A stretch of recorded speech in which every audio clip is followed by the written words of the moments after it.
Hi, how are you today? This is Peter Christian Hessing, Pastor Peter Christian Hessing, and welcome again to another one of our interesting, important, historic Peter Christian Hessing Save the World talent programs. And I hope you're having a great day, that you are seeking God, you're right with God, and whether it's Jehovah or Yahweh or Allah or Jesus, and of course Muhammad, you are seeking the blessing of God. You try to be right with God. You are communicating with God, and I know we have all these problems. I myself have a lot of problems, but I have kept the faith that God will bring me out of them. And that whether we have some people are sick in the hospital, I've had friends in the hospital, intensive care, children, of course, they're going to school, there's financial, monetary problem. All of us have monetary, financial problem. I'm not a millionaire, I'm just as poor as everybody, but God has given me joy. He has given me a lot of things there to say, go out, Peter, and share this with other people. Yeah, I was born in Jamaica, but by a miracle of God and the love of my mother and father and stepfathers and uncles and aunts, I was able to come to America. And here I am very happy I came to America. I'm an American citizen, a bicentennial American. Can you imagine me, a poor guy, coming out of a small town in Jamaica? And our town in Jamaica was actually known as Friendship. I did live in Kingston. A lot of Jamaicans, they're born in the rural areas and they go to Kingston. I graduated from Calabar High School, which is in Kingston. But I actually lived a lot and grew up as a child in a little town named Friendship up in St. Mary, rural farming area, not too far from the ocean and the beach. And I was lucky to come to America as I said, by my father and mother, who were so loving, and God bless their souls. I pray to God that they're up in heaven with God and Jesus and now. And it is so important, as you see what's happening in the world, that we make peace, that we have to bring all the peoples of the world together to make peace, bring all Americans and Russians and Chinese and the North and South Koreans and the Arabs, the Jews, the Sunnis, the Shiites, the Alawites, the Africans, African Americans, Jamaicans, Jamaican Americans, the Barbadians, Trinidadians, Cubans, the Europeans, the British, the French, the Germans, all the peoples of the world, the Australians, the Canadians. Bring all the peoples of the world together, the Indians, the Pakistanis, and let them know about the God who loves them and wants them to be saved. As Jesus says here, I'm going to read you briefly here a few chapters here. Matthew 5, Jesus' Sermon on the Mount, and he says here, you heard that it was said, you must love your neighbor and hate your enemy. However, I say to you, continue to love your enemies and to pray for those who persecute you, so that you may prove yourselves sons of your Father who is in the heavens, since he makes it to rain on both the righteous and the unrighteous, and sends the sun on the righteous and on the unrighteous. So here Jesus tells us, love even our enemies, do good, try and help them and forgive them. Also in Peter, I'll read you one of the favorite writings of Peter, probably Peter's greatest writing in the Bible here, in 1 Peter 3, where Peter talks about husbands and wives, husbands loving their wives and so forth.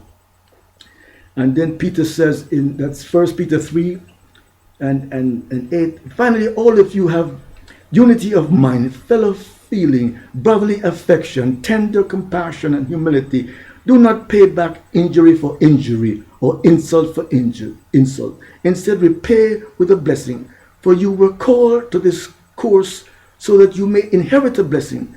For whoever would love life and see good days must guard his tongue from what is bad and his lips from speaking deception. Let him turn away from what is bad and do what is good. Let him seek peace and pursue it.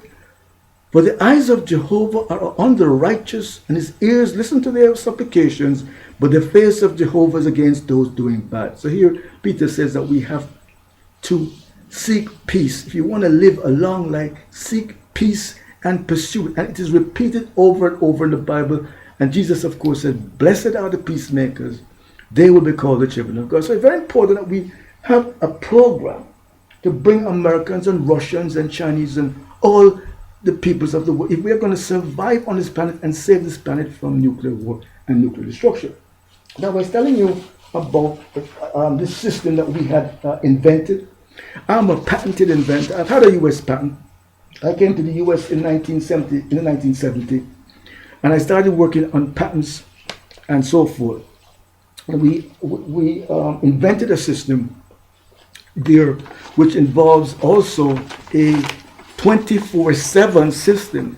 The only way that we're going to prevent a nuclear war is to have a 24/7 system there to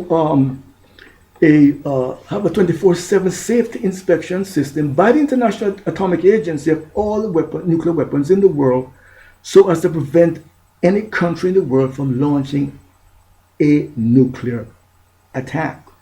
Now you have America and Russia in Syria. They're basically confronting each other in Syria.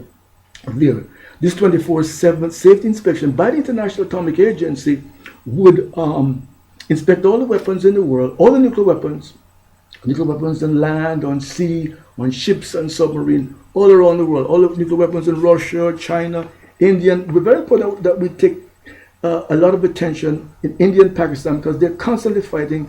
So you can inspect all the weapons in India, Pakistan, China, the weapons up in Ukraine, they're all around the world. A 24/7 safety inspection. So as to prevent the use of nuclear weapons. We really have to have a treaty to ban the first strike use of nuclear weapons. And whoever becomes our next president, whether we have Hillary Clinton or Bernie Sanders or Donald Trump, whoever becomes our next president is going to we'll have an opportunity to negotiate this 24/7 safety inspection system by the International Atomic Agency. As I told you that we had invented years ago, we applied for a patent back in the 80s of this expanding system here, as you can see, that actually is able to expand, receive incoming nuclear missiles, and actually send them back.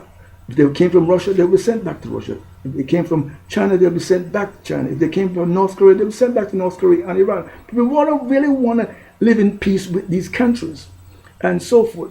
The reason why I did that is not to monopolize the idea, but the only way that I could persuade a big company to make this idea is to get a patent on it. I've written to President Obama, I've written to congressmen, senators. For actually 30 years, I have tried to get the U.S. government interested in building this expanding system that can expand and receive nuclear missiles.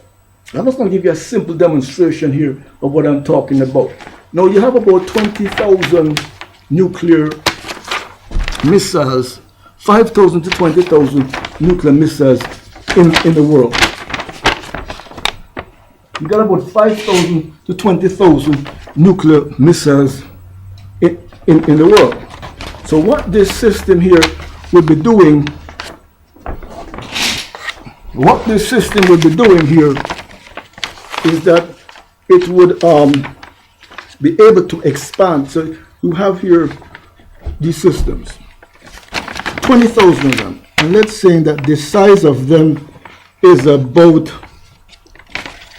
whatever size that they are. This system can expand, and it can also receive these nuclear missiles. So right away, we could build probably 500 of them. You could actually merge this. You could actually merge it, and if you merge the system, you'll be able to receive incoming nuclear missiles and send them back to the point from which they will launch. It's very important that we include China, India, and Pakistan and Russia in these negotiations.